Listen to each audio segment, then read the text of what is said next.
Tomi! Where is the freaking bass singing tips 3 video? I need it! What's up everyone, welcome back to this forgotten series that I'm finally able to finish because I have my new camera.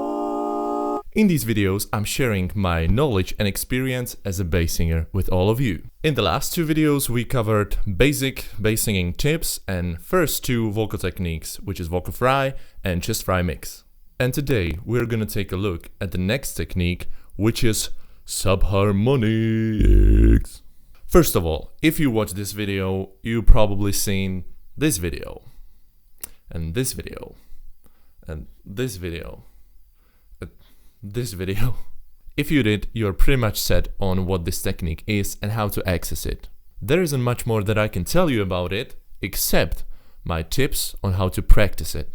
So why not finish it if you already started it? You might even end up liking it, in which case hit the like button and subscribe so you don't miss out on the next technique. Okay, Subharmonics. What is it? It is a bass singing technique that enables you to sing almost an octave lower than you usually could, with great resonance, at least until you hit the bottom of the register, and most importantly, great stability. It is the same technique that Jeff Castellucci used for almost every note below G1. It is the same technique that Ken Turner used in his popular bass solo in a song Rainbow of Love, which was a C1.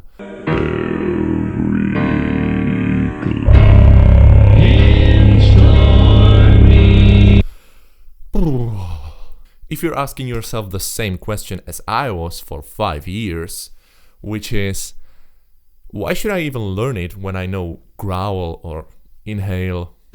And it is not a useless question. With inhale, you can go lower than with your subharmonics and probably get more resonance out of that technique, but stabilizing it takes ages, if ever. With growl, you can probably go as low and as stable as with your subharmonics, but the resonance without a microphone will not be even close to the same quality. That's why you should learn it. I've avoided it for long enough, but in the beginning of the last year I finally learned it and have been practicing it and using it ever since. So, to the biggest question, how do I access this register? The actual description of what is happening in your throat while you're using this register is the most confusing tutorial ever. And it was probably one of the reasons why I avoided it for such a long time. But trust me, it is not as hard as it sounds.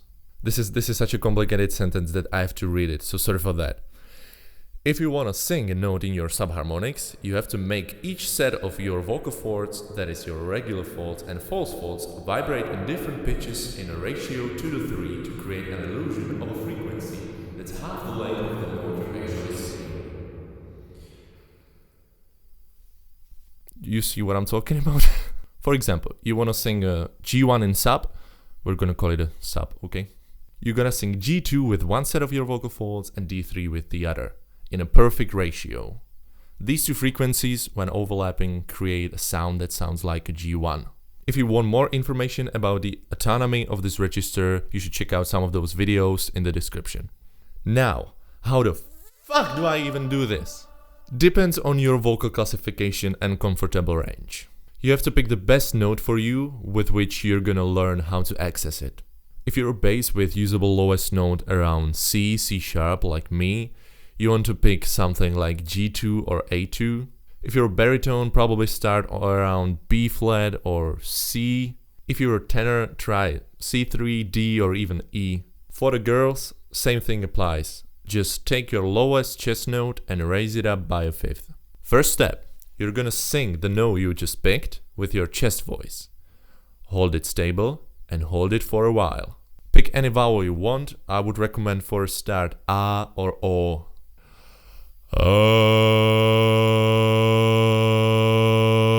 Nice job. Second step is when things get a little bit tricky.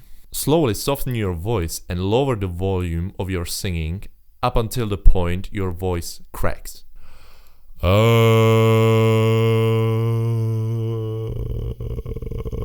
That crack right there, that's your subharmonics. It is a shitty subharmonics, but subharmonics nonetheless. Why does it sound so bad? Well, because you've actually never done it intentionally before. You have to make peace with the fact that this is how it's gonna sound for at least a few days. Find the perfect spot of strength where your subharmonics are the strongest and most stable. Do this for 15 or 20 minutes every day, and eventually it will start to sound like this. So now, when we have the tutorial out of the way, let's take a look at the tip number 3. What? What? I haven't even studied the tip number 1. Fuck. So now, when we have the tutorial out of the way, let's take a look at the tip number 1. Practice with caution. Today I'm gonna show you a few ways how to practice this technique. But first I have to tell you this, because it is important that you don't hurt yourself.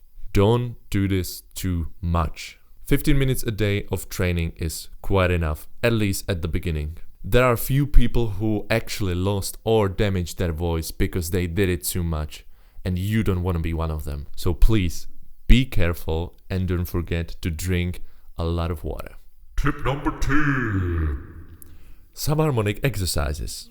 So, when I started learning, I knew exactly one exercise, and that was the thing I just showed you. Just accessing this register from an octave drop, just doing and there was nothing I could find anywhere to help me start. So I started to figure it out on my own, and that's why I'm here today. Not all of these exercises are going to be possible for you from the beginning, so I'm going to put them in different categories. It's going to be beginners, advanced, and expert. Please don't take these names too seriously. You are definitely not an advanced subharmonic vocalist if you can do the exercises in this particular category. I consider myself as an advanced beginner, if you want, and it's gonna take me a lot of time to get to the expert level. If you want to see an expert, check out David Larson. Last thing before I show you these, even if you can do the advanced or expert exercises, still do those for the beginners. Each one helps with something else, and you need all the training you can get. So, the subharmonic exercises for the beginners. Like I showed, the first one that I learned and the first one that everybody learns is an octave drop. Pick a note in your comfortable zone, sing it in your chest voice, and then drop an octave into your subharmonic register. But try to keep it there and try to hold it as stable as you can.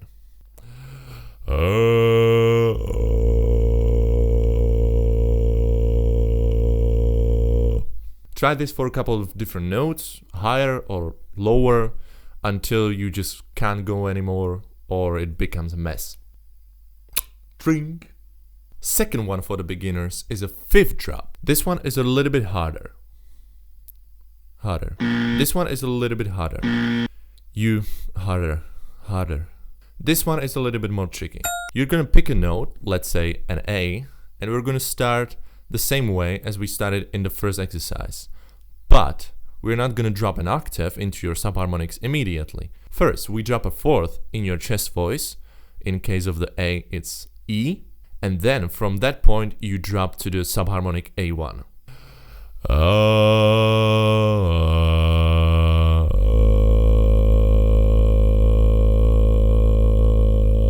There for a while. There's not that much leeway for you to go lower because you're already kind of starting in the bottom of your range and then dropping a fourth.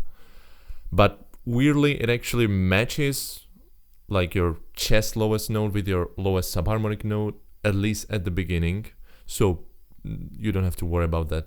It also helps with the control of your chest voice. So hey, win-win. Some of you can tell already that this works with any interval. So instead of dropping a fourth in your chest voice and then a fifth in your subharmonics, you can drop a fifth in your chest voice and then fourth in your subharmonics, or any other interval you want.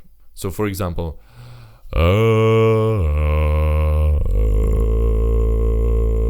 you can do that perfectly fine. But I don't know, it just, the fifth drop, it has that satisfying feeling of finality You know what I mean? This exercise is good for getting your voice used to different switches. Because if you sing in bass like me and you expect to use subharmonics, you can also expect arrangements where there's not gonna be an octave drop.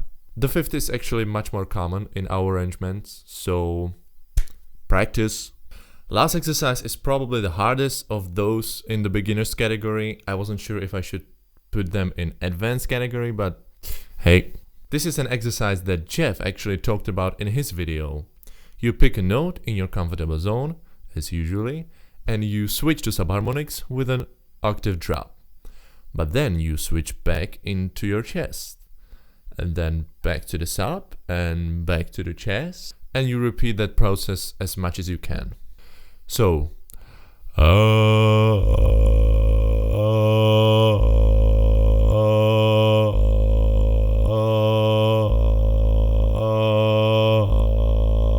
you can try different speeds for this exercise. Just start slower and then increase the frequency of your switches. Of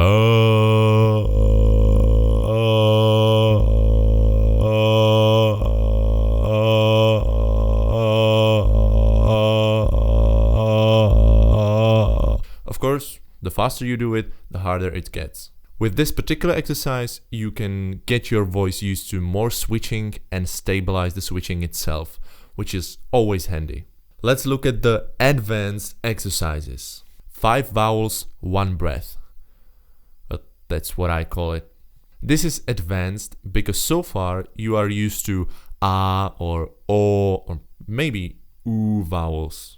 And that is the most often used, don't get me wrong, but it isn't always the case.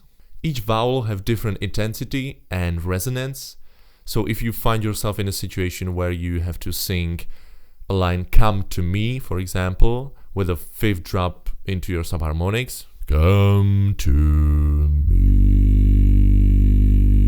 suddenly you're screwed because you've never actually used E vowel for your subharmonics before. That's one reason why this exercise is so important.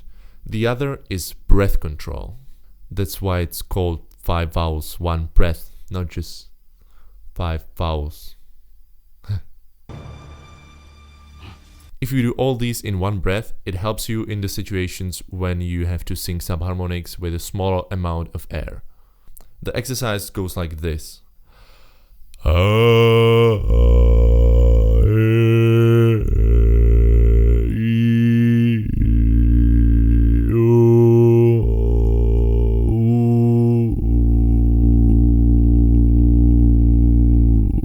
And you can repeat this for several different notes. If you can't hold your breath through the entire thing, it's because you're a tenor.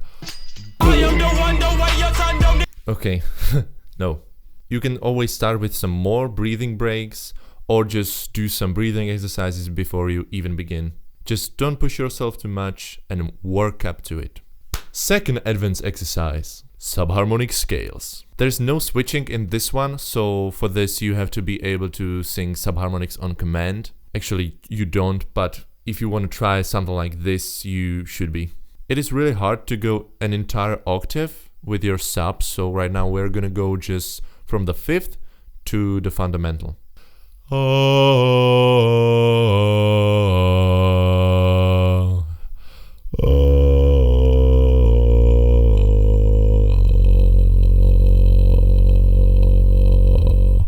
You can even try minor key if you want.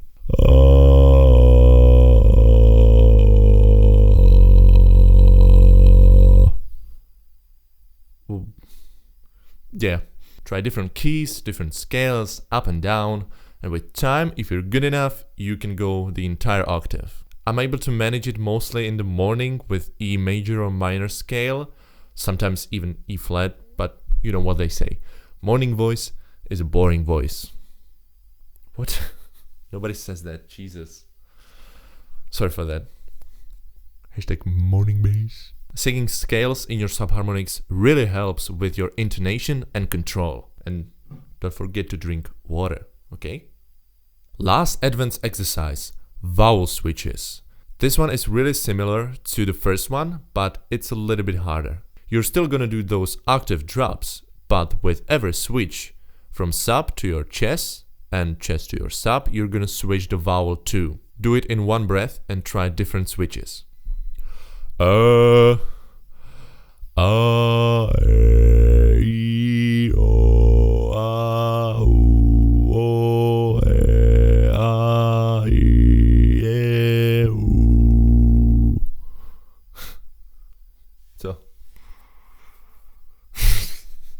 Okay, I forgot to tell you one important thing. When you do these exercises, make sure that nobody's at home, because you're gonna look like an idiot. This will help with stabilizing your switching in a song where those two vowels are different, which is really often. Third category, expert exercises. This is gonna be very short because I actually know only one exercise that fits to be called expert. Maybe I could come up with something else and something new, but actually this video is getting kind of long. Subharmonic switch scales, or just sub-chest scales if you want. Oh man, this one is really hard. I actually heard only one person to do it flawlessly, and it is Bass Too Yang. Definitely check him out, great subharmonic vocalist. This exercise is practically the same as the subharmonic scales exercise, but with a tiny, teeny little difference. And this difference makes this kind of doable exercise fucking impossible. Instead of doing the whole scale in sub, you're gonna start in chest, let's say G2, and then go down the whole major or minor scale to the G1. But you're gonna switch in the middle of the scale from your chest to your sub. It's hard to know when to switch exactly. I still haven't figured out that part. I'm not gonna do it right now because I would need a lot of warm-up and it would still sound like shit. So instead, listen to this talented fella to do it properly.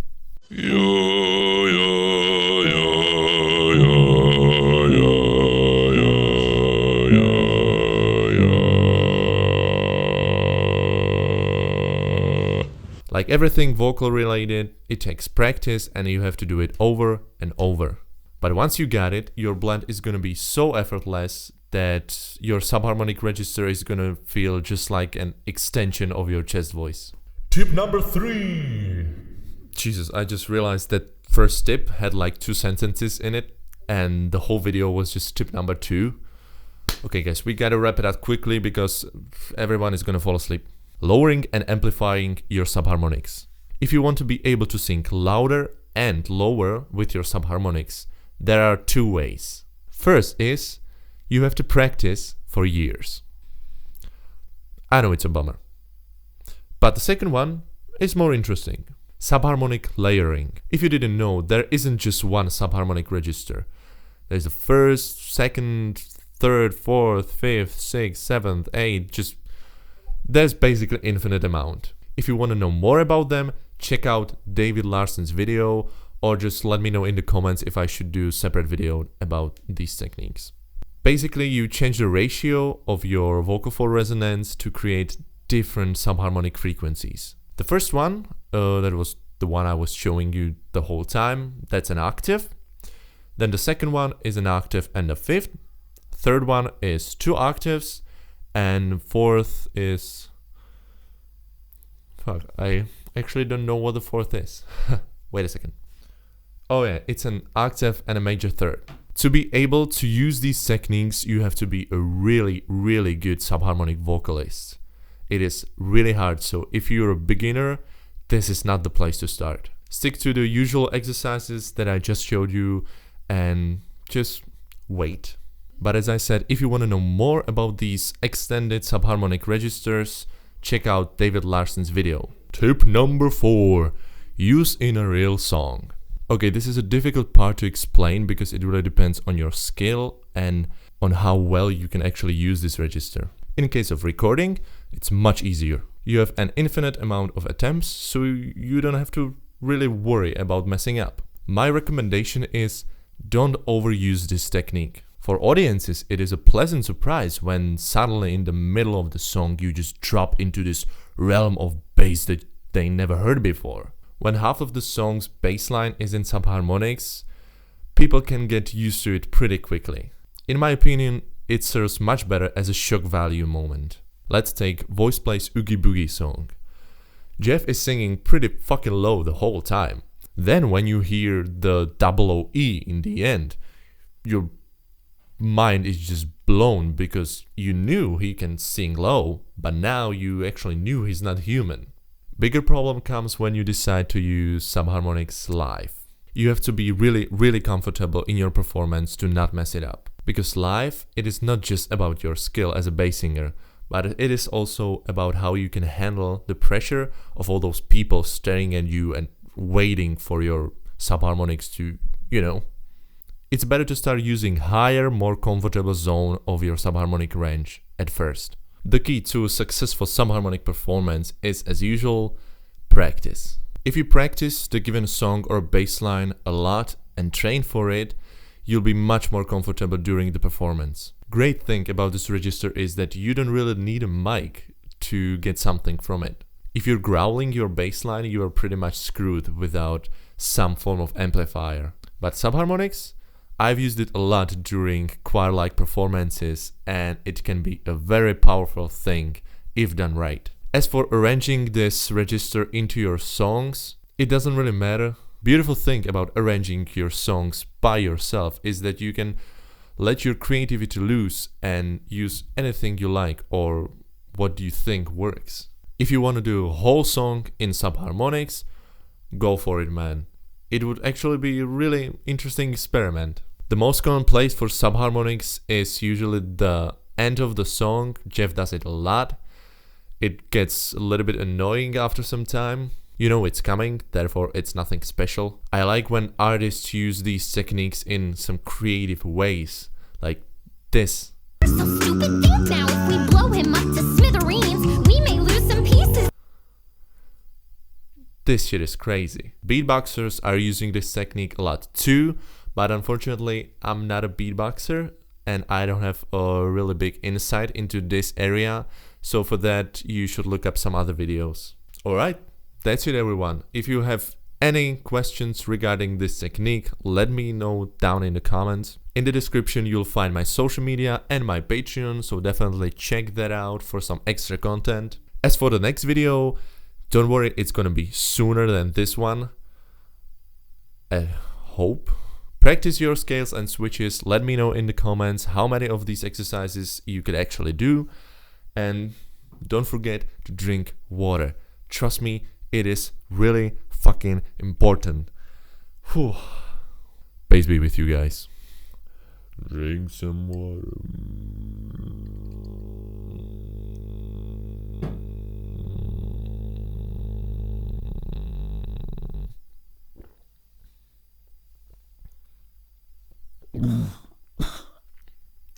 Yeah, that wasn't a good idea.